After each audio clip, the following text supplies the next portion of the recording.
ദൈവനാമം മഹത്വപ്പെടുമാറാകട്ടെ.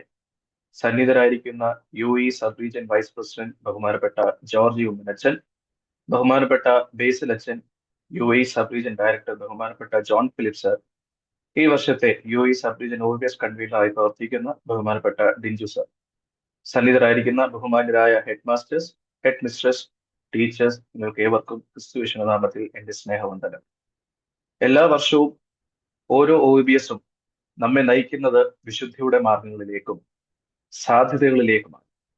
ഈ വർഷവും ആ പാതയിൽ നാം നയിക്കപ്പെടുവാനും ആത്മസംതൃപ്തിയും പ്രാപിക്കുവാനായിട്ട് ഈ OBS ഒരു മുഖാന്തരമായി തീരട്ടെ എന്ന് ഞാൻ ആശംസിക്കുന്നു.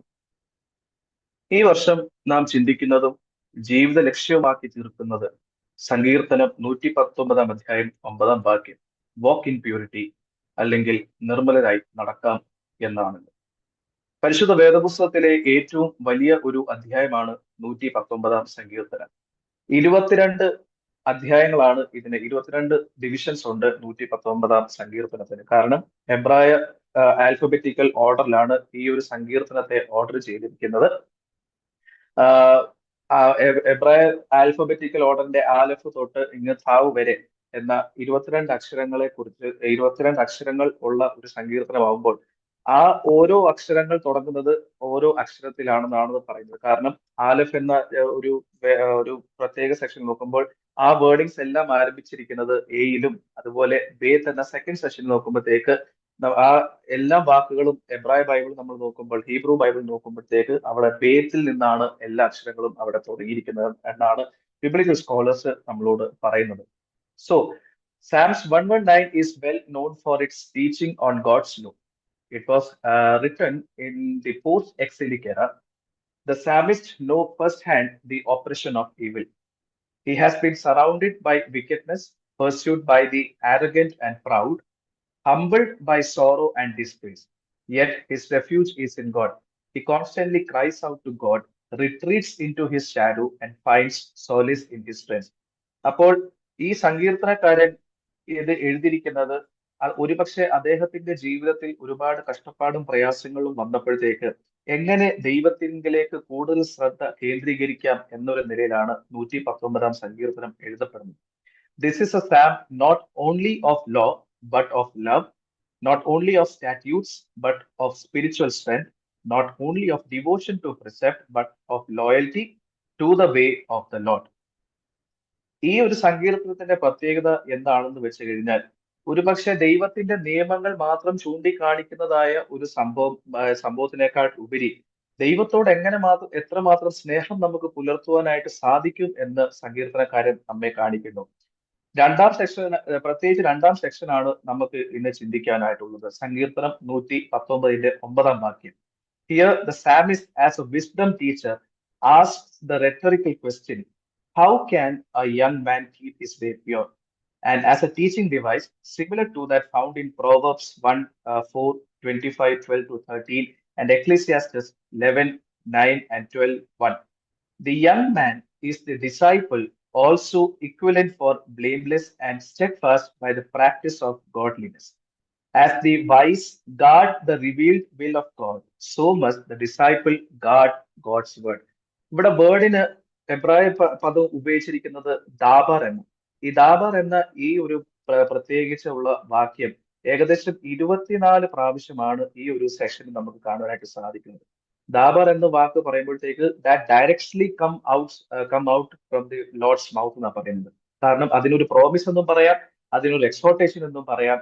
അത് ഡയറക്ട്ലി ദൈവത്തിന്റെ വായിൽ നിന്ന് വരുന്ന ഒരു സംഭവം ആയതുകൊണ്ടാണ് അതിന് ദാബാർ എന്ന് പറയുന്നത്. ഈ സെയിം ദാബാർ ആണ് ഒരുപക്ഷെ മോശയ്ക്ക് യഹോവയിൽ നിന്നും കൽപ്പനകൾ കിട്ടിയപ്പോഴത്തേക്ക് ദിസ് വാസ് ദി വേർഡ് എന്ന് പറഞ്ഞ് മോസസ് എല്ലായ്പ്പോഴും ഇസ്രായേൽ ജനങ്ങളെ അഡ്രസ് ചെയ്യുന്നത് this is what the Lord speaks, അല്ലെ this is what the Lord spoke എന്ന് പറയുന്നത്. എല്ലാ പ്രവാചകന്മാരും അവർ ഓരോ പ്രവചനങ്ങൾ പറയുമ്പോഴത്തേക്ക് ഇതാണ് യഹോവ ഇപ്രകാരം അരുളി ചെയ്യുന്നു എന്ന് പറയുമ്പോൾ ഈ ദാബാർ ആണ് പറയുന്നത്. അപ്പോ ഈ ദാബാറിനെ അനുസരിച്ച് കാത്തു സൂക്ഷിച്ച് ജീവിക്കുന്നവനാണ് എല്ലായ്പ്പോഴും അവന്റെ ജീവിതം വിശുദ്ധിയിലായിരിക്കും എന്നാണ് ഈ സങ്കീർത്തനക്കാരൻ നമ്മെ പഠിപ്പിക്കുന്നത്. How can young people keep their way pure? By guarding it according to your word. ആ ദാബാറിനെ അല്ലെങ്കിൽ ആ വചനത്തെ കാത്തു സംരക്ഷിക്കുവാനായിട്ട് നമ്മുടെ യുവതലമുറയ്ക്ക് സാധിക്കണം എന്നാണ് പറയുന്നത്. പക്ഷെ മലയാളം ബൈബിളിൽ നമ്മൾ നോക്കുകയാണെങ്കിൽ ഇവിടെ ഈ യൂത്തിന്റെ പകരം, യങ് പീപ്പിളിന് പകരം അവിടെ എഴുതിയിരിക്കുന്നത് ബാലന്മാരാണ്. അല്ലെങ്കിൽ കാരണം നമ്മൾ കൂടുതലും കേന്ദ്രീകരിക്കാൻ പോകുന്നു ഈ ദിവസങ്ങളിൽ ഇനി കൂടുതൽ കേന്ദ്രീകരിക്കാൻ പോകുന്നത് we are going to attend our children, young youths of the, അതായത് നാളത്തെ ഒരു ഫ്യൂച്ചർ എന്ന് പറയുന്നതായ കുഞ്ഞുങ്ങളുടെ മനസ്സിലൂടെയാണ് നമ്മൾ ഈ കുറച്ച് ദിവസങ്ങൾ പോകാനായിട്ട് ആഗ്രഹിക്കുന്നത്. അപ്പോൾ അങ്ങനെ പോകാനായിട്ട് ആഗ്രഹിക്കുമ്പോൾ what is their basic understanding about the scripture or what is their basic understanding about word? എല്ലാ OVBSും നമ്മൾ ഇത് ചർച്ച ചെയ്യുന്ന ഒരു കാര്യമാണ്. പക്ഷേ but what happens in the outset is we നമ്മൾ ഒരു ടെക്സ്റ്റ് ബുക്ക് ഓറിയന്റഡ് ആയിട്ട് നമ്മൾ നമ്മുടെ കുഞ്ഞുങ്ങളെ മാറ്റുന്നു എന്നൊരു ചിന്ത അവിടെ വരും. അങ്ങനെ ടെക്സ്റ്റ് ബുക്ക് ഓറിയന്റഡ് ആയിട്ട് മാറ്റി ഒരു ഡൈവേർഷൻ വരുമ്പോഴത്തേക്കാണ് പിള്ളേർക്ക് കുറച്ച് ഒരു 2-3 ദിവസം കഴിയുമ്പോഴത്തേക്ക് they automatically say that it is not becoming it is not becoming an entertaining purpose or it is going somewhere around എന്ന് പറഞ്ഞ് ബോറായി എന്ന് തോന്നൽ ഒരു കുഞ്ഞുങ്ങളുടെ മനസ്സിലുണ്ട്. കാരണം what they want is they want to learn as when you were polling the questions, ഒരു question തന്നപ്പോഴത്തേക്ക് what is the most interesting factor about OVBS എന്ന ക്വസ്റ്റ്യൻ വന്നപ്പോഴത്തേക്ക് എല്ലാവരും എഴുതിയ songs learning the word of God in a fun manner, learning the word of God in a fun, because now in this generation they want to learn the word in a fun manner. But according to our precepts and our existing customs, we are not able to contribute that. That is the problem of let me criticize myself only. That is the problem of Sunday school and that is the problem of OVPS. Because നമുക്ക് അങ്ങോട്ട് direct ചെയ്യാനോ അല്ലെങ്കിൽ അതിലൂടെ ചേർന്ന് പോകാനായിട്ടോ നമുക്ക് സാധിക്കില്ല. So let me come to my next portion. Like some of the possibilities that we can do this year. നമുക്ക് ഈ വർഷം ചെയ്യാൻ സാധിക്കുന്നതായ ചില സന്ദർഭങ്ങൾ അല്ലെങ്കിൽ ചില കാര്യങ്ങൾ ഒന്ന് നിങ്ങളോടൊപ്പം പങ്കുവെച്ചിട്ട് ഞാൻ എൻ്റെ തീം അഡ്രസ് നിർത്തുവാനായിട്ട് ഉദ്ദേശിക്കുകയാണ്. One, through this OVBS we should be able to carve out the purity hidden inside our children. നമ്മുടെ കുഞ്ഞുങ്ങളുടെ ഉള്ളിലുള്ള ആ വിശുദ്ധിയെ കുറച്ചും കൂടി പുറത്തെടുക്കുവാനായിട്ട് നമ്മൾ ശ്രമിക്കണം. അതാണ് ഒരു കുടുംബത്തിൽ, my background is from counselling, so I'm more into it. അപ്പോൾ ഞാനിപ്പോ ഇവിടെ ക്ലാസ് പഠിപ്പിക്കുമ്പോഴാണെങ്കിലും ഒരു ക്ലാസ് ഞാൻ പഠിപ്പിച്ചുകൊണ്ടിരിക്കുമ്പോഴത്തേക്ക് പിള്ളേർ എന്നെ ഇങ്ങനെ നോക്കിയിരിക്കത്തുള്ളൂ. ഇതേ സെയിം സംഭവമാണ് നമ്മൾ സൺഡേ സ്കൂളിലും OVBSലും ക്ലാസ് എടുക്കും, പിള്ളേർ ഇങ്ങനെ നോക്കിയിരിക്കത്തുള്ളൂ. പക്ഷെ നമ്മുടെ സമയം നമുക്ക് കിട്ടിയിരിക്കുന്ന 15 മിനിറ്റ് അല്ലെങ്കിൽ 45 മിനിറ്റ് നമ്മൾ വരുന്നു, അവിടെ എന്തെങ്കിലും നമ്മുടെ സിലബസ് എന്തുവാണോ അത് അവിടെ ഡെലിവർ ചെയ്ത് ഫിനിഷ്. പക്ഷെ അവരിൽ ഉള്ളതായ ആ ഒരു വിശുദ്ധിയുടെ അംശത്തെ നമുക്ക് തിരിച്ചറിയുവാനായിട്ട് സാധിക്കുന്നുണ്ടോ ഇല്ലയോ, അതാണ് ഏറ്റവും വലിയ ചോദ്യം. അപ്പോൾ ഈ ഒരു OVBSലൂടെ ഇവരുടെ ഉള്ളിൽ വസിക്കുന്നതായ ആ വിശുദ്ധിയുടെ ഒരു ചെറിയ അംശം നമുക്ക് എടുക്കുവാനായിട്ട് സാധിക്കുകയാണെങ്കിൽ that would be a very positive thing and very successful thing. നമ്മൾ തക്സയ്ക്കകത്ത് കുർബാനയിൽ നമ്മൾ ഒരു രഹസ്യ പ്രാർത്ഥന ഉണ്ട്. ശോശപ്പ വെയിൽ ചെയ്യുമ്പോഴത്തേക്ക് നമ്മൾ ചൊല്ലുന്ന പ്രാർത്ഥന, ഇസ്രായേലിന്റെ 12 ഗോത്രങ്ങൾക്ക് വേണ്ടി 12 നീരുറവകൾ ഒഴുക്കി കൊടുത്ത തീക്കൽപ്പാറ നീ തന്നെയാകുന്നു. നമ്മുടെ രക്ഷകന്റെ കവറിംഗിലേക്ക് നിക്ഷേപിക്കപ്പെട്ട ആ തീക്കൽപ്പാറ നീ തന്നെയാകുന്നു. അപ്പോൾ ഈ തീക്കൽപ്പാറയെ ഒരു വെറും പാറക്കല്ലായിട്ടിരിക്കുന്ന കുഞ്ഞുങ്ങളുടെ മനസ്സിനെ അതിനെ തീക്കൽപ്പാറയായിട്ട് മാറ്റിയെടുക്കുവാനായിട്ട് ഒരു അധ്യാപികയ്ക്കും അതുപോലെ ഒരു അധ്യാപകന് സാധിക്കണം. എങ്കിൽ മാത്രമേ കുട്ടികളെ വിശുദ്ധിയുടെ വഴിയിലേക്ക് നമുക്ക് നയിക്കുവാനായിട്ട് സാധിക്കുള്ളൂ. രണ്ടാമത്തെ സംഗതി, a teacher in this OVBS should act as a counselor. എല്ലായ്പ്പോഴും കൗൺസിലിംഗ് അല്ലെങ്കിൽ കൗൺസിലർ എന്നൊരു വാക്ക് കേൾക്കുമ്പോഴത്തേക്ക് automatically something comes into our mind. എന്തോ പറ്റി, എന്തെങ്കിലും പ്രശ്നമുണ്ടോ, ഒരു പ്രശ്നം ഉണ്ടായതുകൊണ്ടാണോ കൗൺസിലിങ്ങിന് പോകുന്നത്, അല്ലെങ്കിൽ ഒരു കൗൺസിലറിന് നിങ്ങൾ വിളിച്ച് അപ്പോയിന്റ്മെന്റ് എടുക്കുന്നത്. It is not that. Counsellor is ഒരു ഹെൽപ്പിംഗ് ഫ്രണ്ട്. കൗൺസിലിംഗ് എന്ന വാക്കിന്റെ അർത്ഥം നോക്കുകയാണെങ്കിൽ a helper to help themselves. അവരെ തന്നെ സഹായിച്ചെടുക്കുവാൻ അവർക്ക് ഒരു സഹായി വേണം. അതാണ് കൗൺസിലറിന്റെ ഏറ്റവും വലിയ ഒരു ഉത്തരവാദിത്വം. ഒരു ലെക്ചർ മെത്തേഡ്, നമ്മൾ ടീച്ചിങ് മെത്തഡോളജി നമ്മൾ പറയുന്ന സംഭവം ലെക്ചർ മെത്തേഡ് ടീച്ചിങ്.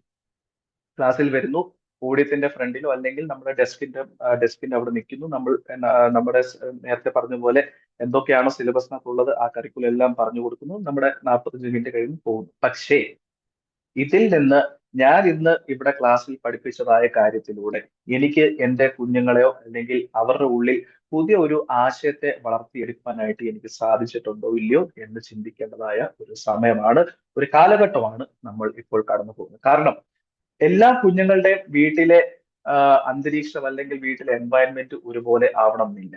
ചിലപ്പോൾ നമ്മുടെ കുടുംബത്തിലുള്ള ചെറിയൊരു പ്രശ്നം കൊണ്ട് നമ്മുടെ മൂഡോ അല്ലെങ്കിൽ നമ്മുടെ മൈൻഡ് സെറ്റ് എല്ലാം ഡിസ്റ്റർബ്ഡ് ആയിരിക്കുന്ന സമയത്തായിരിക്കും നമുക്കൊരു ക്ലാസ് കിട്ടുന്നത്. പക്ഷെ ആ ടീച്ചറിനെ സംബന്ധിച്ചിടത്തോളം അന്നത്തെ ആ ക്ലാസ് ഫ്രൂട്ട്ഫുൾ അല്ലായിരിക്കും. കാരണം മനസ്സിൽ വേറെയൊക്കെയാണ് നടക്കുന്നത്. അപ്പൊ പിള്ളേരെ വേണ്ട രീതിയിൽ അഡ്രസ് ചെയ്യാനായിട്ട് നമുക്ക് സാധിക്കുന്നില്ല. അപ്പോൾ നമ്മുടെ എന്തെങ്കിലും ഒരു പ്രശ്നമുണ്ടെങ്കിൽ ഈ OBBS കാലഘട്ടം എന്ന് പറഞ്ഞു കഴിഞ്ഞാൽ അതിനെ എല്ലാം മാറ്റുക, അതിനെല്ലാം എലിമിനേറ്റ് ചെയ്തിട്ട് പുതിയ ഒരു വ്യക്തി എന്ന നിലയിൽ ആ ക്ലാസ്സിലേക്ക് വരുവാനും കുട്ടികളിൽ നിന്നും ആ ഒരു പുതുമ ആർജിച്ചെടുക്കുവാനും നമുക്ക് സാധിക്കണം. അതാണ് ഒരു ടീച്ചറിന്റെ റെസ്പോൺസിബിലിറ്റി എന്ന് പറയുന്നത്. മൂന്നാമതായിട്ട്, we should promote our testimonies that we have experienced through keeping the word of God. Testimony, സാക്ഷ്യങ്ങൾ. നമുക്ക് നമ്മുടെ കുഞ്ഞുനാളിൽ എല്ലായ്പ്പോഴും നമ്മുടെ പപ്പയും മമ്മിയും പറയുന്ന വേദോസം വായിക്കുക, അല്ലെങ്കിൽ അപ്പച്ചനും അമ്മച്ചി പറയും, അപ്പച്ചനും അമ്മച്ചിയും ഒക്കെ സന്ധ്യയ്ക്ക് ഒരു 8:30 പറയും വേദോസം വായിക്കാം, പ്രാർത്ഥിക്കാം എന്ന് പറയും. പക്ഷേ ഈ വേദോസം വായനയിൽ കൂടെ അത് കേവലം ഒരു ആ സമയത്തിന്റെ ഒരു ഡിസിപ്ലിൻ ആയിട്ട് അങ്ങ് നമ്മൾ വായിച്ചു പോവുകയല്ല ചെയ്യുന്നത്. പക്ഷെ എന്നോ എപ്പോഴോ ഏതെങ്കിലും ഒരു സംഭവം നമ്മുടെ മനസ്സ് വിഷമിച്ചുകൊണ്ടിരുന്ന സമയത്ത് നമ്മൾ വേദോസം തുറന്നപ്പോൾ കൃത്യമായ ഒരു ഉത്തരം നമുക്ക് കിട്ടി. അപ്പോൾ ആ ഉത്തരത്തിലൂടെ എന്റെ മനസ്സിന് ഭയങ്കരമായ ഒരു ആശ്വാസം ലഭിച്ചു. ഈ ആശ്വാസത്തിന്റെ സാക്ഷ്യം കുട്ടികൾക്ക് പറഞ്ഞു കൊടുക്കാൻ നമുക്ക് സാധിക്കണം. കാരണം അവരെല്ലായ്പ്പോഴും ഇൻസ്പയറിംഗ് ആയിട്ടുള്ള സ്റ്റോറീസ് ആണ് കേൾക്കാൻ ആഗ്രഹിക്കുന്നത്. എന്തുകൊണ്ടാണ് നമ്മുടെ കുഞ്ഞുങ്ങൾ ഇപ്പോൾ ഇലോൺ മസ്കിന് ഇൻസ്പയർ ആയിട്ടിരിക്കുന്നത്? എന്തുകൊണ്ടായിരിക്കണം ഇലോൺ മസ്ക് അല്ലെങ്കിൽ വേറെ ഒരു പ്രമുഖരായ വ്യക്തികൾ ഇൻസ്പയർ ആകുന്നത്? കാരണം അവരുടെ ജീവിത കഥകൾ അവർ കേൾക്കുമ്പോഴത്തേക്ക് അവർക്കും അവരെ പോലെയായി അല്ലെങ്കിൽ അവരെക്കാൾ ഉന്നത ഒരു സ്ഥലത്തേക്ക് എത്തണം എന്നാണ് അവർ ആഗ്രഹിക്കുന്നത്. പക്ഷേ നമ്മുടെ ജീവിതത്തിൽ ഉണ്ടായ അനുഭവം കൂടി നമ്മൾ അവർക്ക് പറഞ്ഞു കൊടുക്കുമ്പോൾ they can understand yes my teacher is right, if my teacher can then I also can. ഈ ഒരു വിശ്വാസം പുലർത്തിയെടുക്കേണ്ടതായ ഒരു വേദിയാണ് OBBS എന്ന് പറയുന്നത്. അപ്പോൾ 3 കാര്യങ്ങളാണ് പ്രത്യേകമായിട്ട് പറഞ്ഞത്. ഒന്ന്, through this OBBS we should be able to carve out the purity hidden inside our children.